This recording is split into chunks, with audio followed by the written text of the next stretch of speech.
একটা অবিশ্বাস্য ঘটনা ভাই, কর্ণাটকের এই ঘটেছে। ভাবুন তো, আপনার স্ত্রী নিখোঁজ, পুলিশ বলে আপনার স্ত্রী মারা গিয়েছে, আর আপনাকে এই খুনি বানিয়ে জেলে পাঠানো হলো। ঘটনা বাস্তবেই ঘটেছে। কর্ণাটকের সুরেশ 2022 সালে তার স্ত্রী নিখোঁজ হয়েছিল। 2 বছর পর কিছু একটা হাড়ের খণ্ড পাওয়া গেছে, যেটা পুলিশ বলে যে এটা আপনার স্ত্রী এবং আপনি আপনার স্ত্রীকে খুন করেছেন। এনে ছাড়াই তোমার টেস্ট করে সুরেশকে পাঠিয়ে দেওয়া হলো জেলে, 1.5 বছর জেল।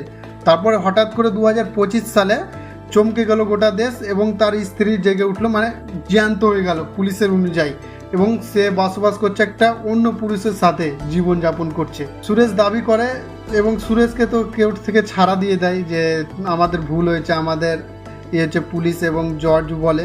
এবং আমার এখানে প্রশ্ন ভাই, যে বাই চান্স যদি ওকে 1.5 বছর জেলে না রেখে যদি তাকে ফাঁসি দিয়ে দিত, ওকে কি ফিরিয়ে পাওয়া যেত? যেত না, না।